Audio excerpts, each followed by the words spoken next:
Hi, I'm Romi.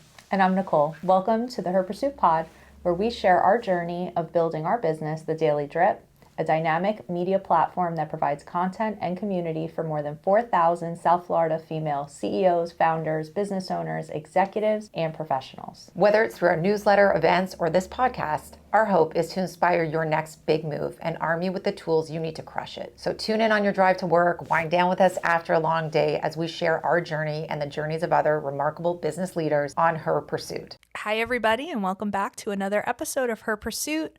I'm Nicole, co-founder of The Daily Drip, here with my partner in crime, Romi Wallach, and we are joined by two thought leaders, Lauren and Suzette, to talk all things mindfulness for the modern businesswoman. It's summertime, and you know what that means. Vacay mode. Switch that shit on. So I thought maybe we could kick off today's conversation by helping some of our audience out there that might be new in business. Maybe they just started. Maybe they're in their first couple years. So you know what that means. They wear all the hats. They do all the things.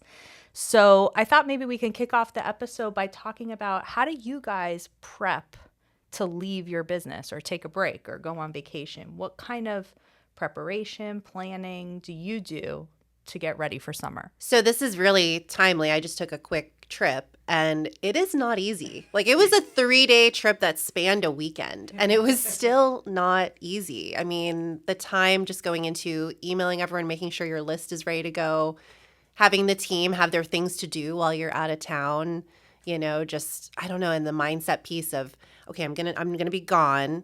I'm important to this, process, but I've also created this business so that I can take breaks and I can be intentional about my time. So it's that stressful couple days before, but you have to do it. I mean, I'm on year 2 of my business, and I think it was about a year before I actually took a break, and it was too long.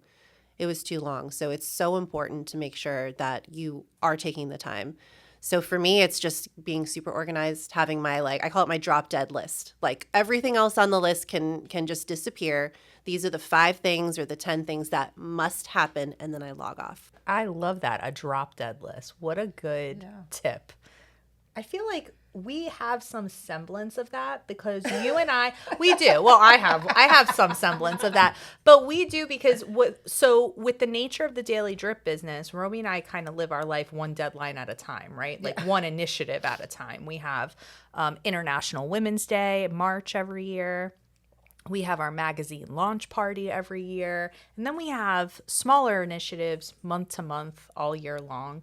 And I feel like we kind of know the intensity dial of our business. So we kind of almost like integrate like our breaks and our vacation modes around our seasons kind of. Do you have that in your business? Mine's pretty consistent most of the time. And Lauren, I love what you said about the drop dead list, because I think it's really important when you're going on vacation and when you decide to do this, especially if you're going away with your family, with your partner, with your kids, that you set it up so that you're able to disconnect and be present with them. Because a lot of times, I mean, what is it they say about entrepreneurship? It's the job where you work 100 hours a week for yourself so you don't have to work 40 for somebody else. Right.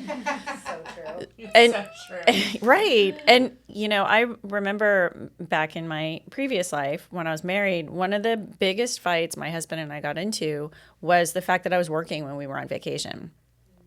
And it hit me that day that I have to be able to set myself up. I have to learn to delegate. I have to allow other people to step up and take care of these things so that I can disconnect and be there for the people that I love. I think that's what it is too. Like I'm listening right now. I've been reading Dan Martell's Buy Back Your Time, and he actually references this exact scenario about the difference between one trip that he took with someone that could not unhook himself from his business to the point where like they're on a ski lift and all his friends, like it was not an enjoyable time because he had not structured his business in a way where he could actually take time and even be present, versus another experience where that was in place, and just the difference of actually putting in place a foundation within your business so that there's no major, like, of course, if there's a fire, but there are things that you can do to structure your business for these types of things. And even us with multiple babies coming into the fold, like the pre-work, the foundational planning that we have been working towards so that you can be present with your baby. So Mish can be present with her baby so that all the things that typically would happen, we've set up in advance. And I think that's really important. That's a good point because, funny enough, we've got 2 Daily Drip team members having babies around the same time. So it really forced us to plan, but it wasn't super uncomfortable for us because I think for Romi and I, we've always kind of like, it's like a work hard, play harder kind of mentality for us. It's like when Romi would do the crossing for cystic fibrosis every year, like we knew that those 3 weeks, those 4 weeks were her weeks. That was an intense experience, an adventure she wanted to go on. I like to do stuff with my son. I like to try to make an experience, small, medium, large, really doesn't matter, but something with him in the summer. And we really value that. Yeah. So because we value that, we really try to make sure we treat it like a to-do in the business. When is this going to happen? How is this going to happen? What's it going to take to make it happen? How much lead time and runway, and it's something Romi and I do regular lock-ins where we really formally plan a day or 2 days, 3 days if needed, where we do no operations and we just strategically plan for the business. We call it lock-ins. And so we think about these things in our lock-in and say, how much runway are we going to need? What would it take? And then we kind of reverse engineer from there. I think it's so important because I feel like everyone or most everyone who goes out in business, they want to create something, but they also want to create space for themselves in their lives. But how often do we start a business and then we don't take a break? Even though that was maybe one of the intentions to begin, because it is so hard. So I love this conversation because there probably are a lot of people out there listening like, wow, how long has it actually been since I took a break? We're thinking they have to deserve it or they need to hit a certain mile marker. Sometimes you need the break to help you hit that mile marker, which, 100%. Right? It brings me to my next question, which is like, what does vacation mode mean for you guys? Like, what is it that you need on your breaks to help you reach that mile marker, to help improve you, or maybe reset your mind or give you the inspiration you need that's going to help you get to that next space? Because I think it's true where we look at vacation as turning off and it's non-productive time, it's rest time. But I find myself having a lot of productivity happening when I'm taking my breaks, just because I'm more creative. I'm kind of like intaking the world around me more because I'm removed from my environment. I'm seeing things in a new way. I get ideas. I probably take the most notes on my vacations. So what kind of vacation mode are you, Suzette? Well, I think that's exactly it. And vacation, yes, it's an escape and it's a stepping back, but it's a recharging. And vacation and taking breaks should be when you're strategizing your business for the year and what you're going to do, your vacation needs to be every bit as important as every other piece of that business. Because if you're not caring for yourself and you're not allowing yourself time to step back from your business and look at it from a different perspective, you're always in the middle. You're always in the center of it. So when you take a step back, when you have a different surrounding, when you have a different environment, when you are doing things that light your soul up in a different way, it allows you to see things very differently. And that's why you come back refreshed with new ideas and new perspectives and new thoughts and new directions, because you were able to disconnect and see it from a different perspective. I love that. True. I used to find running, and I find this in paddleboarding too, that for me, those activities tend to be sort of like where I get sparks of creativity and where I get like time to sort of just, I don't know, I get kind of lost in my own thoughts. I'm taking in my environment. I'm looking around, like, especially when I'm on the water, the smells, the sounds, the way the water sparkles when the sun hits it in certain ways. And then all of a sudden, like, you get just so much clarity and I don't have my phone. I'm not answering calls. No one can catch me or find me out there. I think that's part of the appeal. And it really gives me like an opportunity to like, I would come back from these activities and I'd be like, oh my God, I just had the best idea. But I can't get that when the notifications are coming at me from 17 different platforms. Like I find that very overwhelming. Like just keeping up with responding to people alone is stressful. And then what the appropriate response is. So like having those little moments I think are so helpful in terms of like, okay, what do I really need to tackle? What do I, like all of that just kind of comes, there's clarity that comes with those kinds of things. Yeah, I agree. And I kind of approach this like I need different types of trips. I have little ones, so I need the family trips to build the memories and just have those cool experiences with them. But then I need time to myself. So I haven't done this yet since I started the business. Kristen, my law partner, has, but just a trip by myself, like a 2-day trip with nothing planned. So I'm going to do that this year. She did it in the beginning. I love that idea. So much. She rented like a little Airbnb in Lakeland. She didn't care where she went, and she just journaled and read and did nothing. And I need that. Yeah. Wow, that is really something. What a good idea.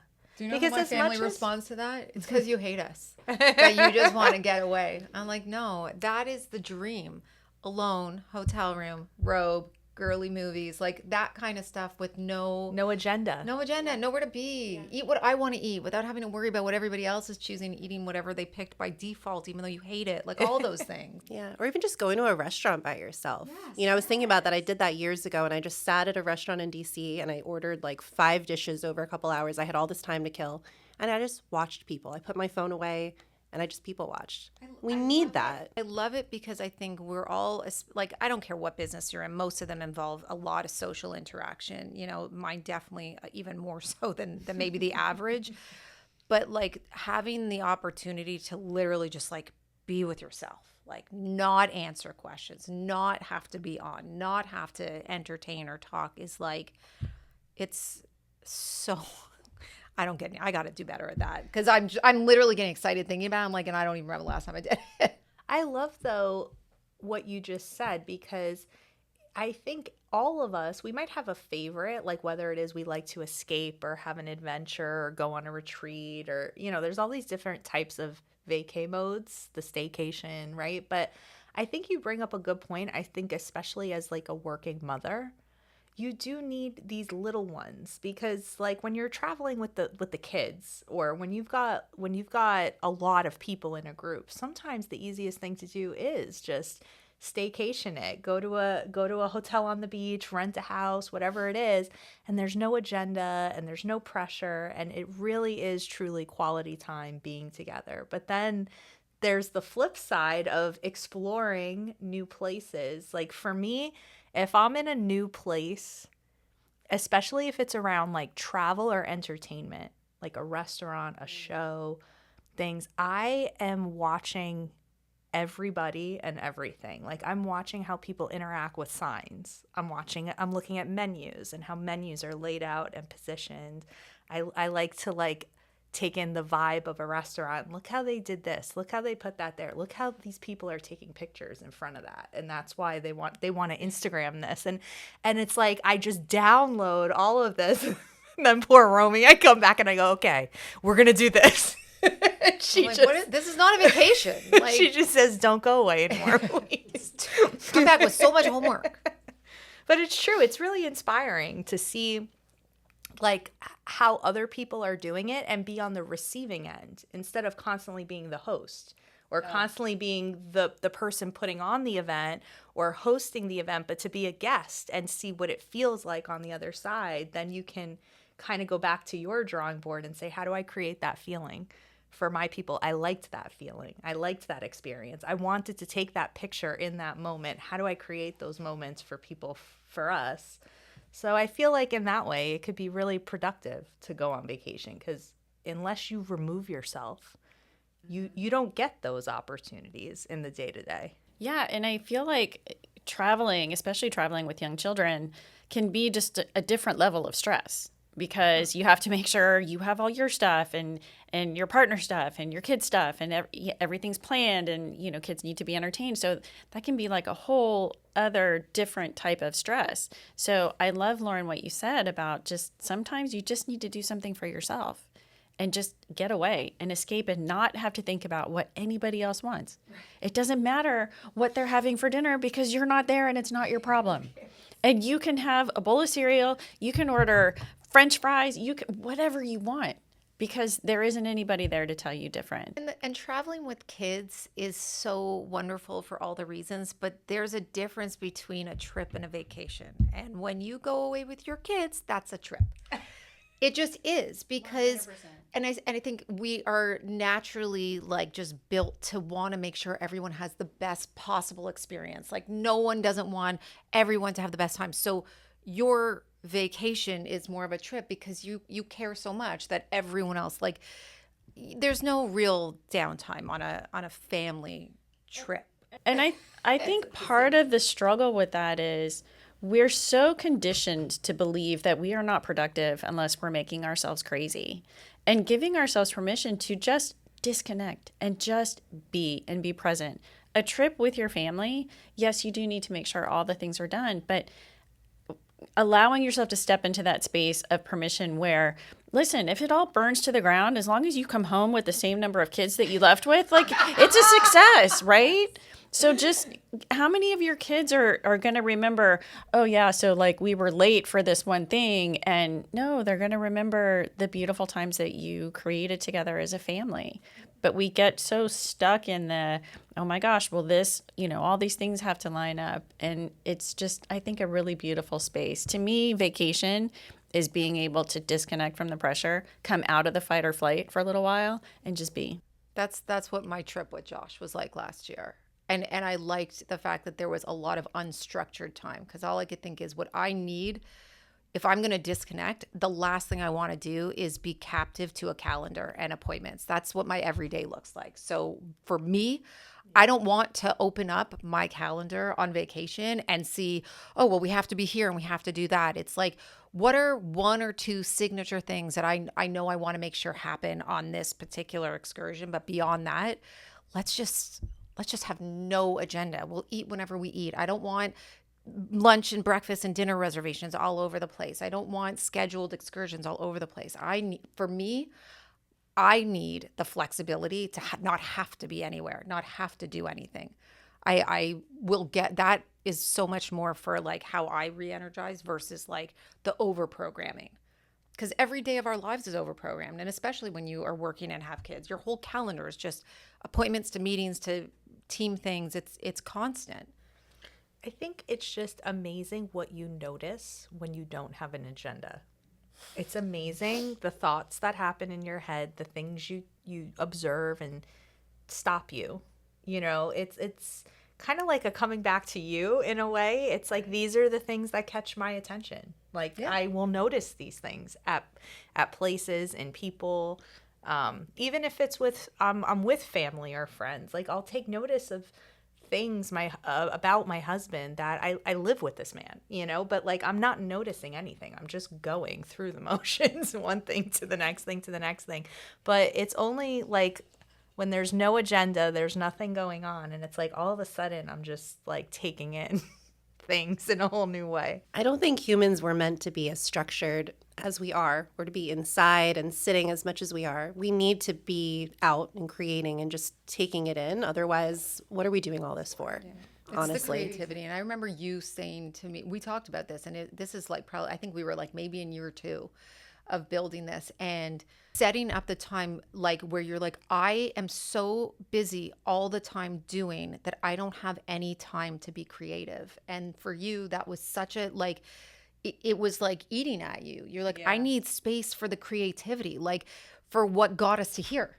Like the creativity that created everything that got us to this stage of our business is not, there's no room for that anymore because we're so busy doing the things that we imagined 2 years prior. And it's like, I have to get back to a place where I can create again, where I can see what's next. And when you're in it like we are, it's impossible because you spend your whole day just fire, putting out, doing. And like, there's literally no bandwidth left. And by the time you maybe somewhat close up shop, whatever that looks like, the amount of time it takes to unwind, like it's like I like crawl into bed with one eye half asleep, like, you know, like it's like one motion. It's not even like there's like a process from like end to rest to go to sleep. It's just like, just die. It's funny because the whole creativity thing seems to be acceptable in my line of work. I'm in marketing and advertising. So you think creativity and you think art, you think imagination. But it's interesting because World Jobs Report, again, for the 5th year in a row, listed creativity as like a top 5 essential skill. And I read the most interesting thing on social media. I was scrolling and I saw something that was talking about how people think creativity is art, but it's really problem solving. So even you, Lauren, that's in law, like you need time to be creative because what you need time for is the problem solving. But sometimes we don't even see the problems to go and then solve for them.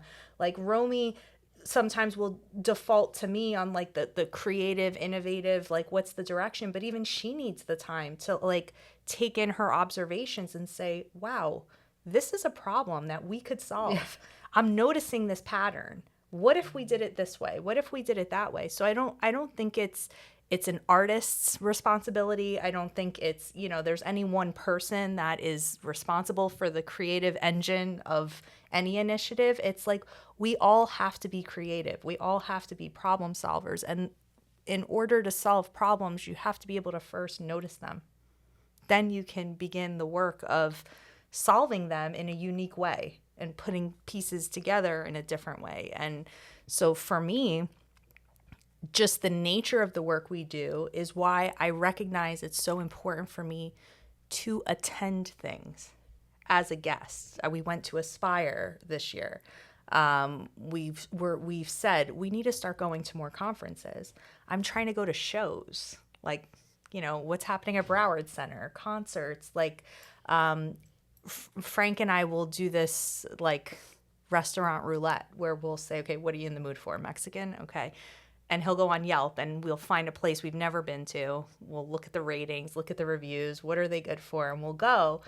And it's not something we do weekly, but it's every once in a while we'll do things like that, especially for special occasions. We'll go somewhere we've never been.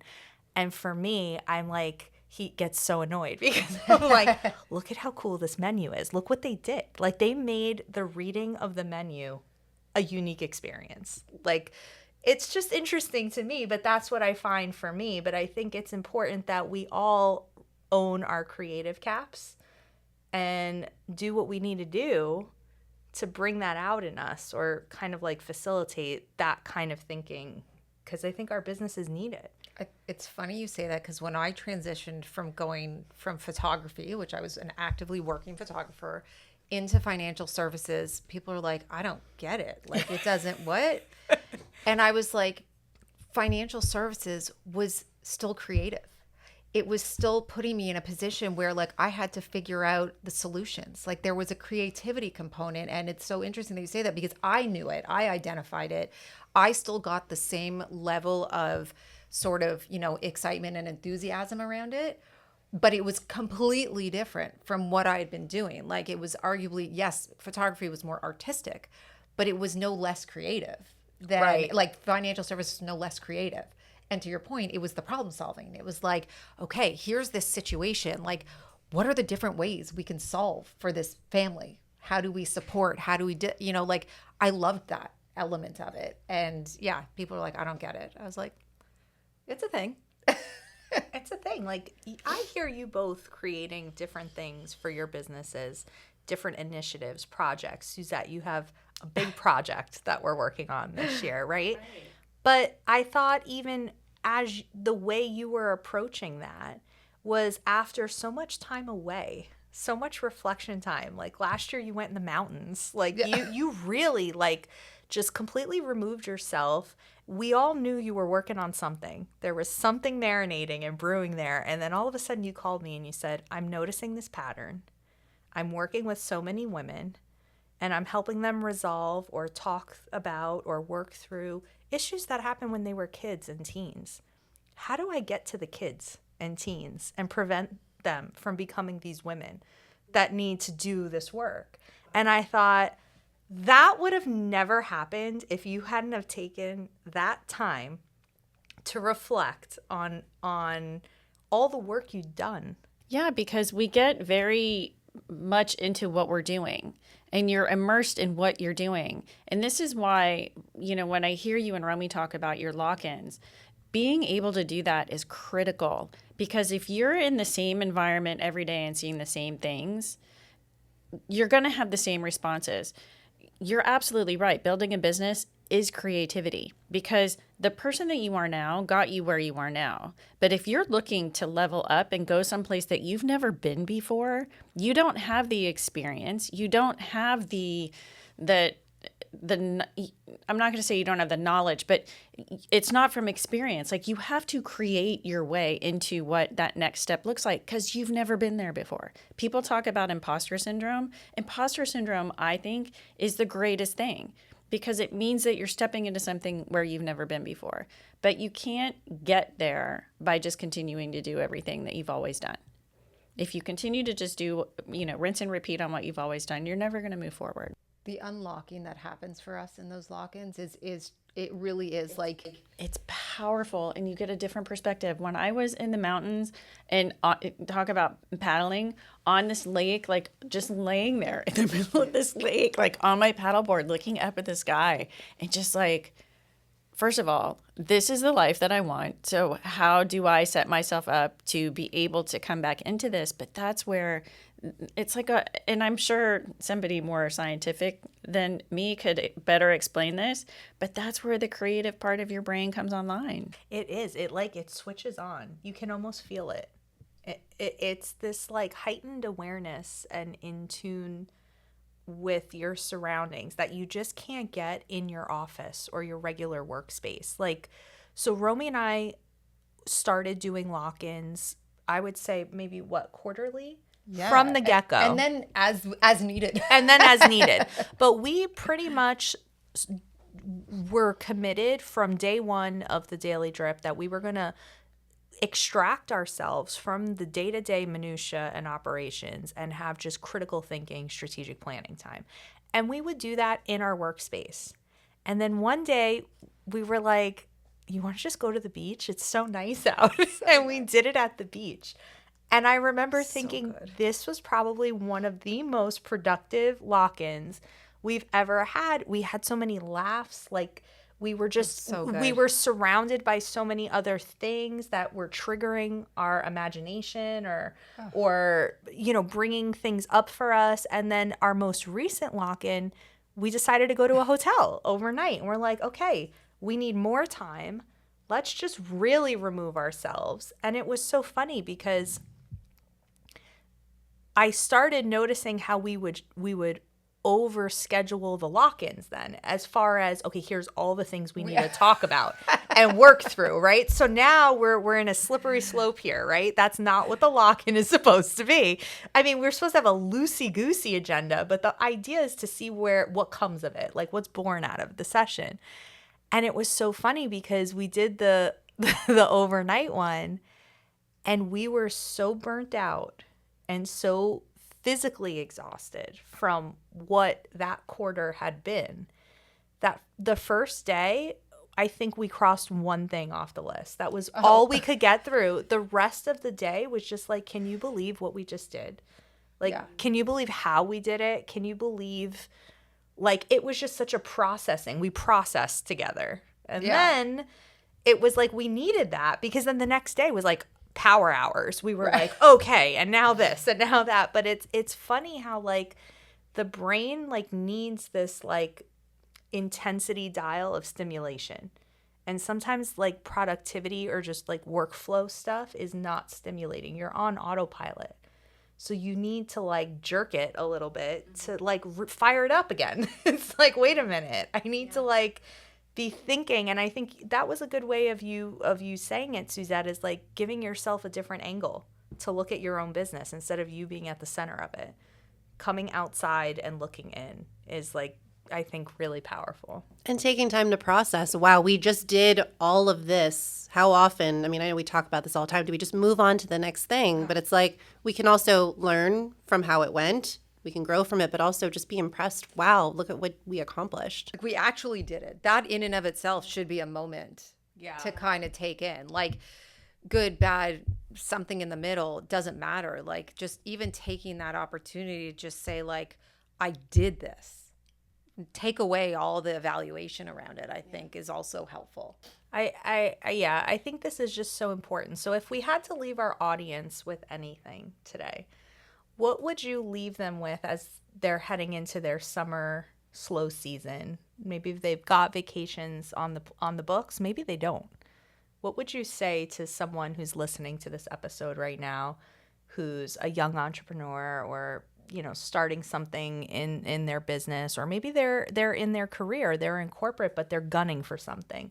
What would you say to them about how to optimize or take advantage or seize the moment of this summer? I would say plan it out, because I've been both in corporate and now an entrepreneur. If you don't plan it out and have an agenda for the summer, even if that agenda is to do nothing or to take Fridays off or not do meetings on Fridays, if you don't write it down and plan it out, the summer will be over in a heartbeat. So I think it's just being intentional about it. Good. That was a good one. What would you say, Suzette? Yeah, I love that. If you don't plan it, it won't happen. But the second part is when you make the decision to step away, whatever that looks like, maybe it's going away, maybe it's not, but just taking that time for yourself, give yourself permission to be fully present with it. Don't have your foot half in, half out. Just give yourself permission to just disconnect. Plan ahead, put the structures in place that you need to, but just give yourself permission to be fully present with what you're doing. That's such a good one. Give yourself permission. Plan it out. Give yourself permission. Rome, what would you say? I think that's why what I was drawn to with Jesse Itzler's Big Ass Calendar is, like, he starts with the things that are most important, and he talks a lot about this. If I don't put this down in my calendar, it won't happen. These important things, like time with my family, this trip with my friends. And so I don't really have anything to, I think both of these are the things that I'm taking away, both planning it and the intentionality. What a good way to end this episode, because he's a perfect person. He talks about the life resume. Like, what did you do in your life? Like, you accomplish a lot in your business, but I mean, he loves to go and do like extreme Misogi. Yeah, the misogi, right? misogi. What is the misogi? It's like the one major thing that's like truly transformational. So the best way I can relate to it is, for me, that's what the crossing is like. It's something that is just, it's just so significant, and it is more than just something you did. Like, it is transformational. A transformational experience. But he talks about, you know, booking a trip with, he's got 4 kids, so taking one on a camping trip, taking another one to New York City, doing a marathon with another one, you know, things he's doing with his wife, you know, making sure he creates memories with his parents who are aging, and all these things. But he talks about it, and he says, you know, you look at your upcoming 365 and you think, like, what am I adding to my life resume this year? And, you know, there's all kinds of ways that the life resume then translates into business. And I think that's a perfect way to end the episode. So I hope you are all making 2025 count. This summer, seize it in whatever that means for you. And we will see you right back here on another episode of Her Pursuit. Thanks for joining us on this episode of Her Pursuit. You can listen to new episodes every other Wednesday on Spotify, or watch us on YouTube. Stay in the loop on all our virtual and in-person events, read our latest articles, and catch new episodes by subscribing to our free weekly newsletter. Check out the episode notes for more details, and we'll see you here on our next episode of Her Pursuit.